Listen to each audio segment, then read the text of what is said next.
Godsoe and Ian gotta do this. We gotta do this. We have to do this. It's gonna be done right now, Brian. Right now. We're rolling. How long have we put this off for? Months.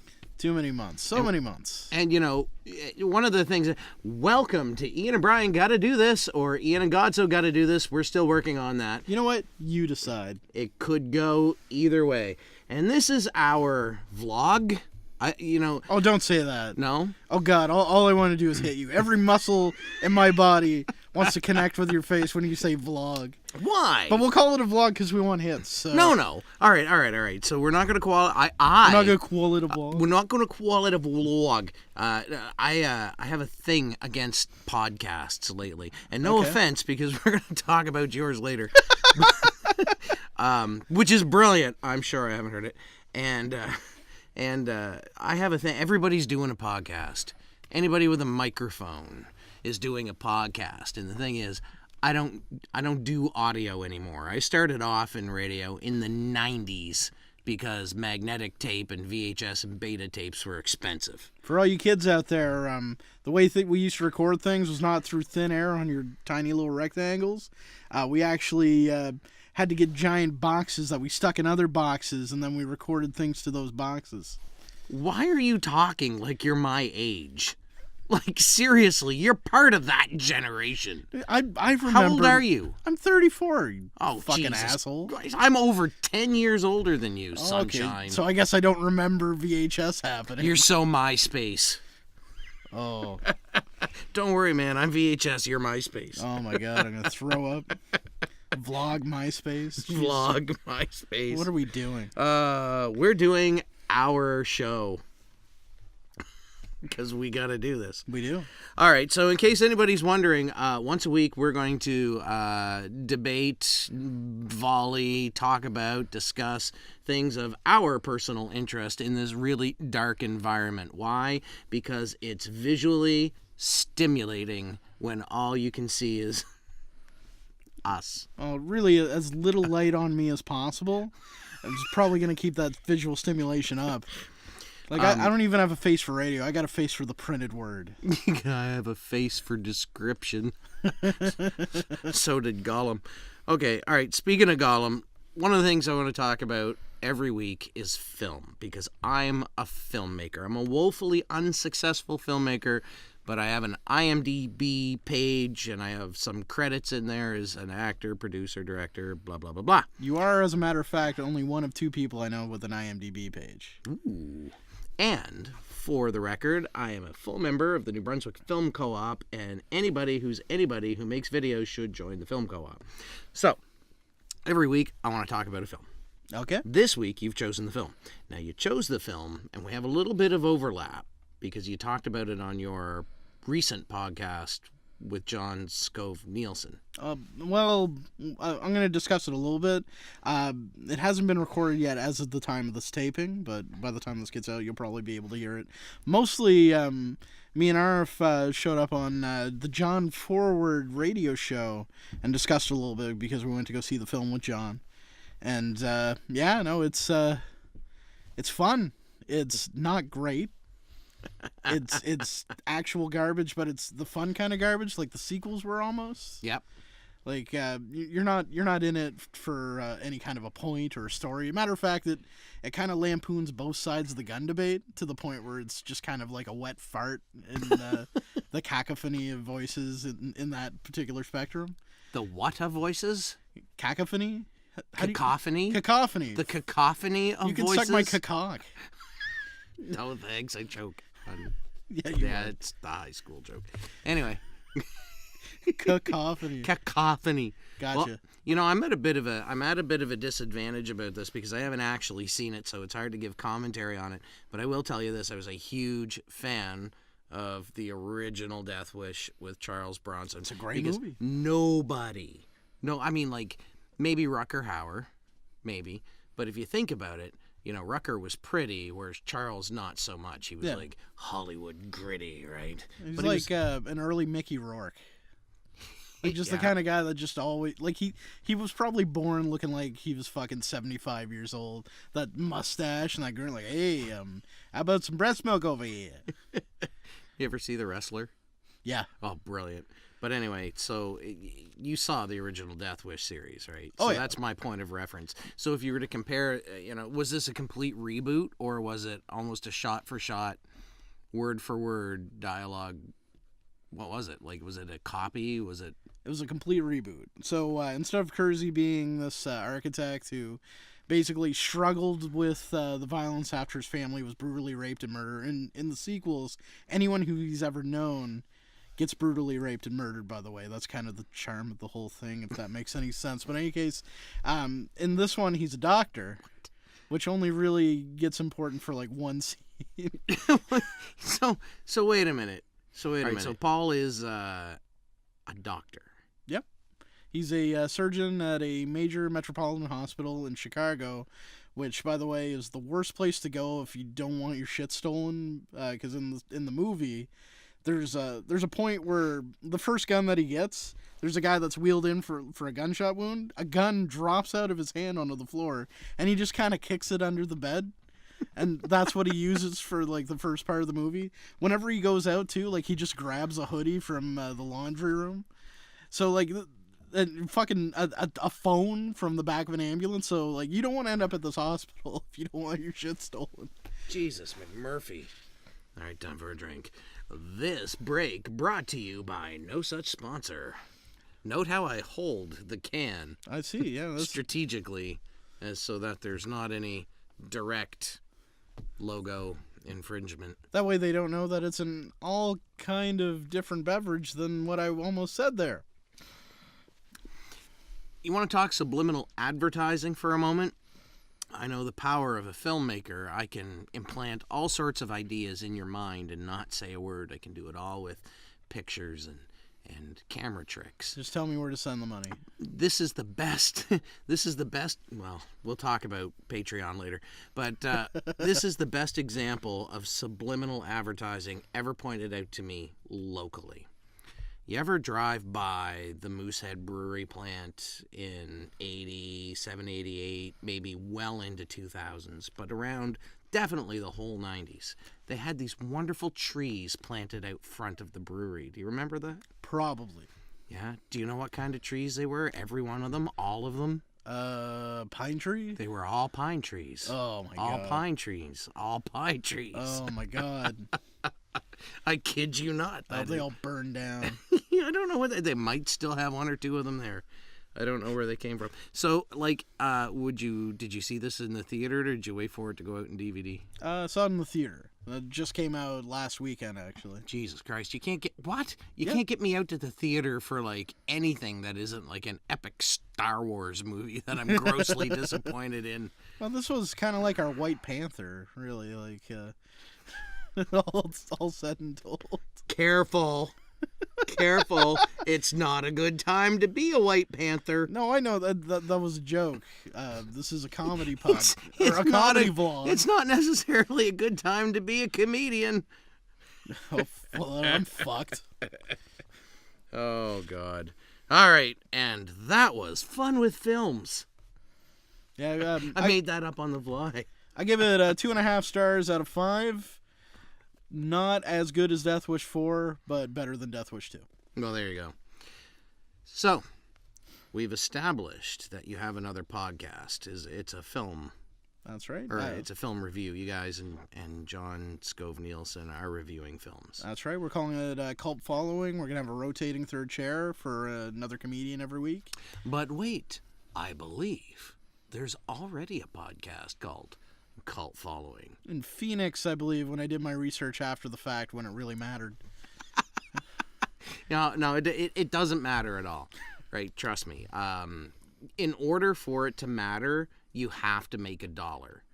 And usually, the protocol is you have to not only be making money, but that money has to be taken away from the person who's claiming trademark infringement. Right. But typically, at this level, usually what you get is a cease and desist order, which, if you comply to, you're okay. So my philosophy is, at this level, you just do it until somebody asks you not to.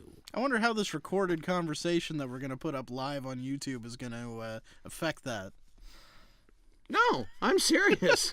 But I'm still serious. I get what you're saying, yeah. All right, we might talk it. See, we might talk about why this may never be a live show. There's power in editing, says the filmmaker. All right. So when are you doing this podcast? Well, we're recording the first episode tomorrow. We had intended to do so on Sunday, but scheduling conflicts and everything like that. Scheduling conflicts. I know. What do we know about that? What kind of schedule could you humanly possibly have? Well, that night I had to get high and jerk off instead of just pass out in front of the TV. So, that's important. I got to add to Tissue Mountain. Wait a minute. You saved the tissues. Come again? And again? And again. Jesus Christ. Oh my God. This is a comedy vlog. If I didn't have erectile dysfunction disorder, I'm probably gonna tonight. Thank you for that. Fuck. Christ. Okay, so now I want to move on to something that I want to talk about today. And we're going to entitle this next one, Popular Politics. All right. Oh, yeah. Two comedians talking about politics. Probably the last safe topic comics can talk about. Remember when I mentioned White Panther earlier?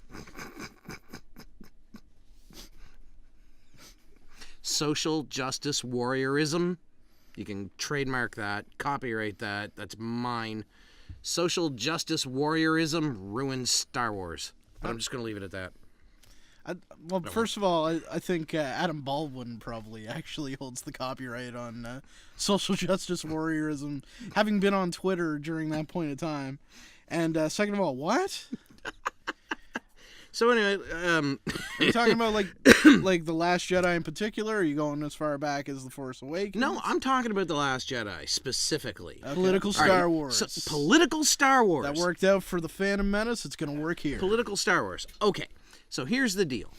Think about this, and I'm not just saying it because I believe. I'm all about equal.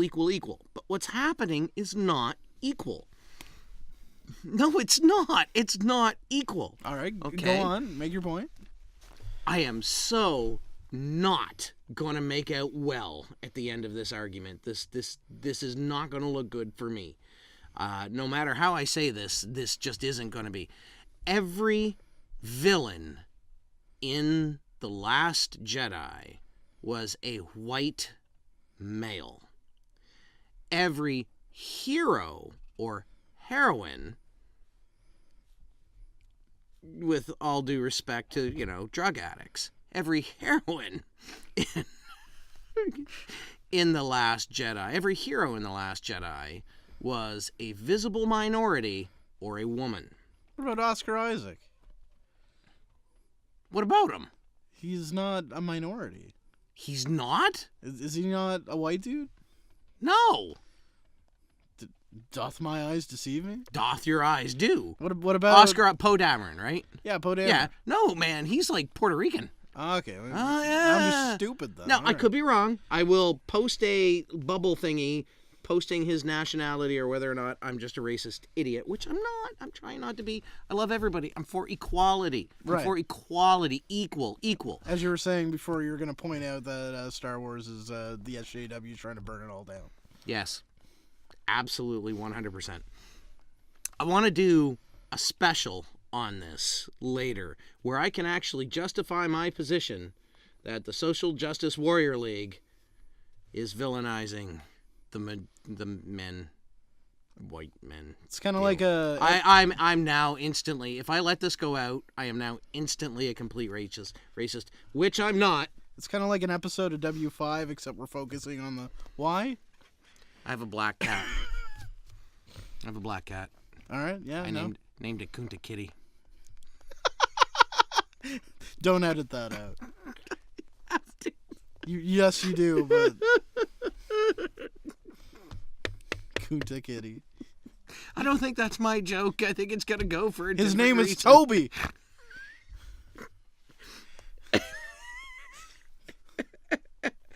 His name's Toby. I love my friends of other creeds, religions, nationalities. Name 10. I'm confident.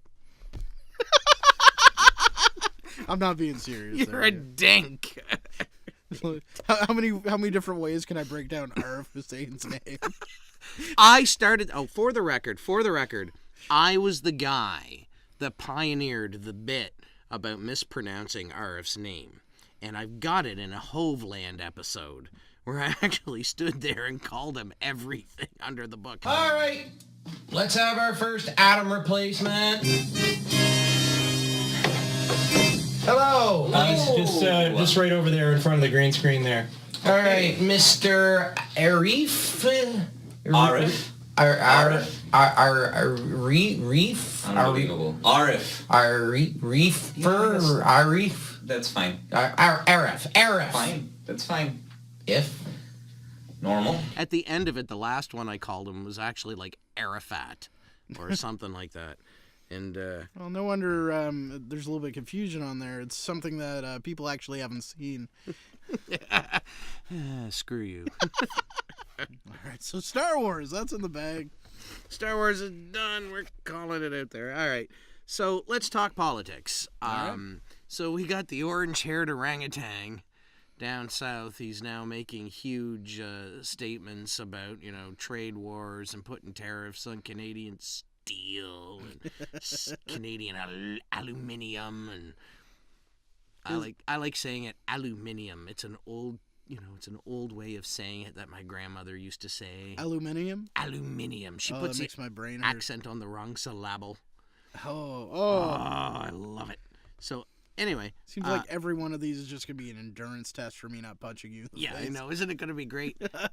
But at any rate, the giant red-headed or orange-headed orangutan's ass down there is completely mucking things up now, and he's like messing around with things that he can't really mess around with. And do you know what really infuriates me?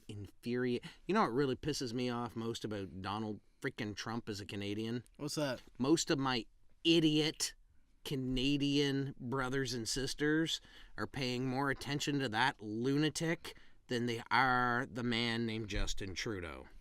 Oh, he's just kind of taking advantage of that and going on lavish vacations and dressing up like every ethnicity under the sun.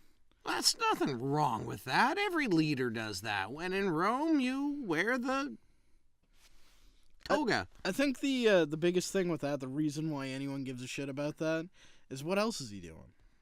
What else has he done? He's legalizing marijuana. I'll give him that. That got pushed back because they don't understand.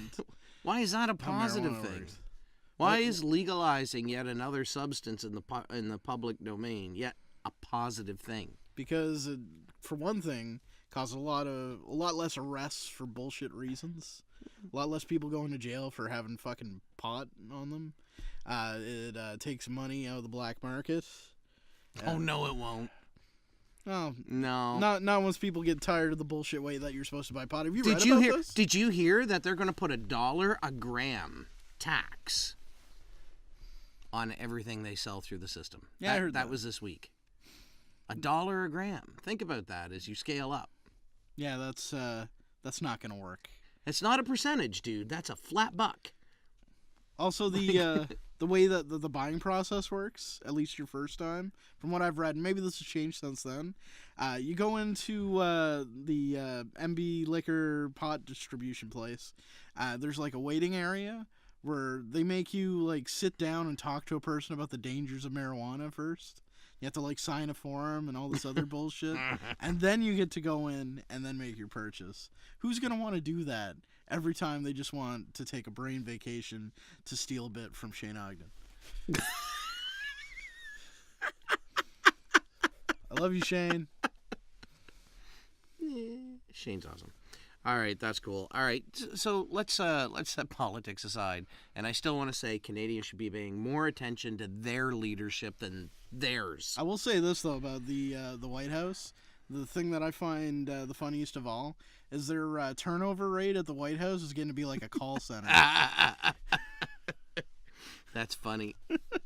I manage a call center. That's my day job. I bet you keep employees longer than Donald Trump keeps high-ranking cabinet members. Moving on. Moving on. All right.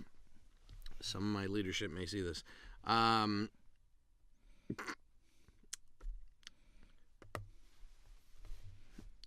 want to ask you a question.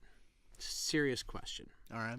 I want to know, no holds barred, man, knowing that this is going to like hurt feelings and it's going to, cause debate. I want them ranked. You're a comedian. Okay. Loosely debated. I'm a comedian. Oh, no, you're not going to ask me this. Uh-huh. Rank them. You motherfucker. I want to know who the top 5 You motherfucker.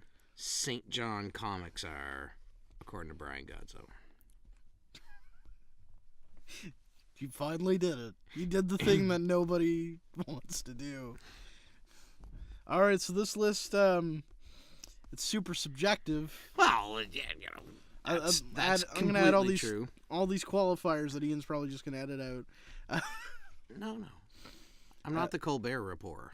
So the last 4 are just basically like there's no way I can rank them within that 4, I guess. But the top comic, and I said this when we were voting about it 2 years ago, and I'll say it now, it's Splood.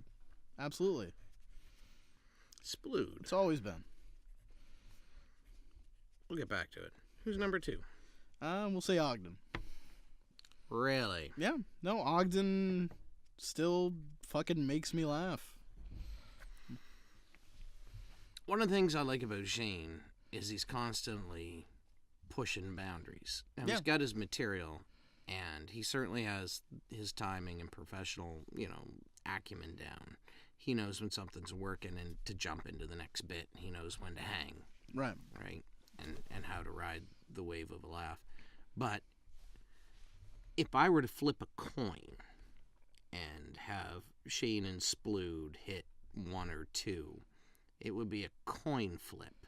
But I'm going to tell you, I'm leaning towards Splood. And I lean towards Splood as number 1 for a couple of reasons. And it may not have necessarily everything to do with his performance on a stage rather than what he does off a stage. Because I work with Mark in Hoveland. I worked with him in Hoveland, and I worked with him in Hard Times. And what puts Mark on the top of the list for me is what he does in comedy that's off a stage. And, I'm going to quote Mel Brooks on this, who is my all-time favorite comedian ever. Okay. And Mel Brooks, who's also a film producer and a film director. And I know who Mel Brooks is, Ian. But go ahead. Jackass. Did you guys know Mel Brooks makes movies? Mel and I have a lot in common, is where I was going with that. He said that I'm never going to get any net benefit from this pro Mel Brooks triad. Go ahead. He always said, I'll employ comedians over serious actors any day, because comedians can do things that nobody else can on a camera, and that is 100% true. And I get Mark in front of a camera for Hard Times, and his sense of timing and his sense of delivery, and even his dead reaction shots. One of the compliments I would give him is he can steal a scene without having a line. Yeah. Right? Absolutely. I've watched 5.5 episodes of Hard Times, and the 6th one's not out yet. And his reactions while he's not carrying the scene take you away. It's almost a bit of a detriment. It kind of takes you away from what's really going on a little bit. But I think more often than not, it adds to it. But that on-camera presence puts him at number 1. Who's number 3? Who's behind Shane Ogden? Arf. Why? Great at crowd work. He's just he's easy to riff with too. Like, he's usually the guy that off stage I'll be riffing back and forth with anyways. And he's got a good attitude towards the whole thing, even though sometimes that turns into a shitty attitude. But now you wonder where the character begins and the person ends, right? Yeah. Sometimes, and that's the same for all of us, right? I used to do characters all the time, and when I made the transition into stand-up, I was still carrying that character thing. It was Mark Splood was like, you got to stop that, man. Just stop. Just be you. And, sage advice. But All right, RF, number 4. Number 4. Ooh, that's a tough one. I haven't seen him in a long time, but I still count him as part of the scene, even though he's snowbound off in his fucking house by the prairie. Giles. Oh, Brian. I was going to say Ken. It's Brian.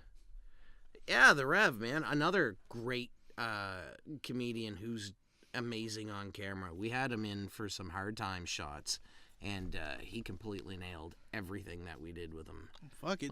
His character blew me away. Those last 2 episodes, no question, he's the best villain.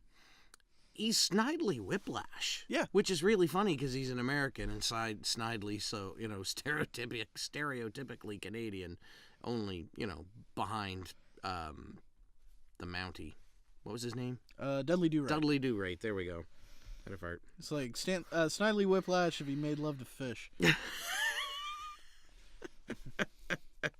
And so that's 4? Or? Yeah. Oh, that's a tough one. This 5th one, this is the one I think that could change, at any moment, depending on how I'm thinking. But lately, based on who I've been around, shows that I've seen, Ben McDonald. Ooh, Big B. Yeah. Big B. I like B. B's pretty good. He's better every time I see him. He was good at the Splood show at the St. John Arts Center. Did really, really well. I got some good footage on him. All right, so I'm going to cop out a little bit. Of course you are. Yeah, I fucking know. coward. But I'm going to say I'd make a change, and I'd throw Dan McCarthy in that list. Well, that's probably around that 5th spot where it would be rotating. Because Dan, holy shit. Especially when I saw him at Chuckles at the end of the month. What night? I filmed his first night, and I've actually got it on camera, and it was brilliant. I saw him. The crowd loved him. So you saw him on Saturday. Right, which the crowd was probably a little bit colder that night, but he slew me. What did you think of?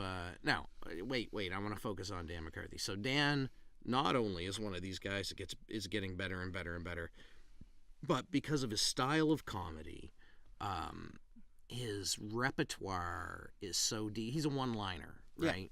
Yeah. He's a set him up, knock him down, and he can set up and knock two of them down in a minute, right? If he's rolling and if he's getting good laughs, maybe one every 40 seconds or something, right? With pauses, but he's got this ability to pivot on a dime, right? And he's got so much in his repertoire that if the crowd's buying some edgier, punches, he'll just keep going and going in that direction. Right. Whereas if they're not buying that direction, he'll go off into another one, which I think is really good. I think his ability to read a crowd is really good.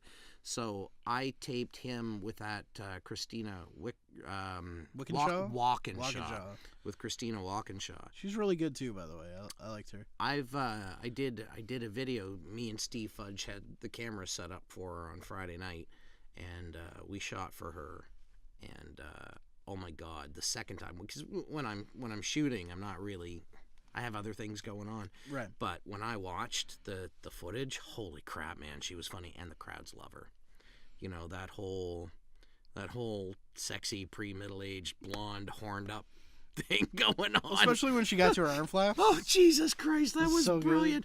No, the best line was one of the ones in the opening few minutes, and it didn't get a great hit because her timing was just a little bit ahead of the crowd, and they missed it. And she was talking about consent, and then she said, "I'll make sure you'll hear the consent through the walls all night long." I'm butchering that, I know. But, it fell flat, and all you can hear in the footage is me going, "Ah!" Yeah, I bet I could. I wish I could. That dude that was hosting for him, too, was fucking insane. Oh, who was he? I can't remember his name. I should have made better notes. Yeah, no, that was a good show. Chuckles, I'm telling you right now, man, they're just every bit as good as the other quote-unquote high-end place, but I don't want to talk about that. Well, I say they're bringing in better talent because they're bringing in diverse talent. Correct. And they're not just bringing in quote-unquote their own. All right. I don't want to give those guys any time. Did you say Darren? Their own. Not Darren. Their own. Tell me all more about him. There will be no more. Yeah, that's All right. getting edited out. Okay. We don't need that. No. All right. So, what you got coming up? And March 11th, and I can't believe I wrote it this way because I thought I would remember it, but okay, there we go. Sunday Laughter Dark. I'm going to be doing a set I named there. that. Nobody ever gave me credit. That's my name. Wow, you're a genius. March 17th, we're going to be doing Yes, I am. No Jokes Barred at the Star Bar. Where? The R Bar. I don't know why I call it the Star Bar. That's something Mandy Lynn says. No. I'm sorry. But Her show sold out. That's great, Ian. I'm so glad. Good job, Mandy Lynn, for selling out the show. So I'm going to be doing No Jokes Barred March 17th, which I'm looking forward to because I've been at that room for a couple of months and I always love it. I'm going to be working on some new stuff because on March 30th and March 31st, I'm going to be opening for the Mike Dambra at Chuckles, which I'm very excited about. Have you done Chuckles before? Yeah, I did it last year. About a month ago last year, I opened for, what's his name? I opened for somebody who was a very good comic. He was a national headliner. You just can't remember. No, I'm bad with names, but he was really good, dude. Oh, yeah, I I bet. feel like a piece of shit right now. You really should. Yeah. This isn't getting edited out. Great. I did the room. It was a great room. I enjoyed it. Got lots of laughs. I mean, there's something about, like I watched a comedian get heckled at a theater show they booked, right? So no matter where you go, you're gonna get that sort of thing. But there's something nice about going to a comedy club where the audience is there for a reason, right? And they're committed to it. Even every now and again when you get somebody who's had a couple and they might drop a couple of lines on you. Right. That's fine. That's fine. But there's something about that whole crowd that's just there for the comedy. Right. And they're ready to laugh. They're not annoyed that you're there. Yeah. Yeah. You're not background noise. Right. Yeah. But it's a great room. And the first professional comedy club in St. John. The very first one. That's right. Yeah. And also after that, there's more to come after this one too, but I want to make sure I get the date straight, so I'll plug it on a later episode. But I will be opening in my hometown on April 6th for the James Mullinger, Mayor of St. John, and that should be a good time. Boy, he certainly is everywhere. At the Garthland Civic Center. Mr. Mullinger is everywhere. All the time. He's a busy guy. I turn on Facebook. And he's there. He's on it. He's there. He's on it. He's Yeah. in. I go to a magazine shop and look at a magazine rack. And he's there, standing And next to you, reading a magazine. He's there, standing next to me, reading his magazine. No joke. I went to the St. John Airport on Boxing Day to see my brother off so he could fly back to Halifax. And who was there with his kids and his wife trying to catch a plane to Toronto? The James Mullinger. The James Mullinger. Buying regular people coffee, watching regular people TV in a regular people cafe in an airport. And where's the fucking St. John Airport? What's the name of that town? Huh? What's the name? The outskirt? St. John's? St. John. Our St. John? Yes. I wasn't in a St. John's airport. Well, I was concerned because you were like, what's the name of the... Well, it's the east side, dude. Well, St. Or Martin's. are you talking about... It's not St. Martin's. It's Well, 20 the minutes down the road, The you airport in dink. St. John is in St. Martin's. I lived in Barnes. It is not in St. Martin's. Jesus Christ. St. Martin's is like 40K down the road. Well, I drive down the fucking highway. It says, there's the exit for the airport and St. Martin's. And St. Martin's. Uh-huh. So airport first, St. Martin's 40 kilometers later. Look, I'm not from here. If you're Your Brian ways Giles, confuse it's me. about 25 miles. Your ways confuse me and scare me. I'm used to the small town. How much smaller than this town can you get? Have you been to St. You've been to St. Stephen. I've been to St. Stephen. I played a show with you in St. Stephen. That's right. All right, so your list is longer than mine. I'm starting to get list envy. Also, don't forget to check out my podcast, Cult Following with John Scove Nielsen and Brian Godsoe. First movie, which I did not get a chance to tell them, in case you guys want to catch up to it, El Topo. So It's kind of like a film book club almost, if you want to watch that and join the discussion. Hell is an El Topo. It's Spanish for The Mole. The Mole. It's a psychedelic Mexican Western. Wow. That's amazing. All right, let's talk about your list now. What do you got on the go? Including this, Yeah. which you can tune in every week for this Do we know what day? brilliance. Wednesdays. So it's going like directly, like we'll record it and then you'll throw it up right after, right? Well, we'll stagger it. Okay. No, because I'll edit and stagger. So this will go out next Wednesday as our opener. Okay, And cool. then, I like it. I like it. They'll like it. You're going to love it. Well, they'll just be sexified. So, yeah, I'm doing the set list. I love the set list stuff.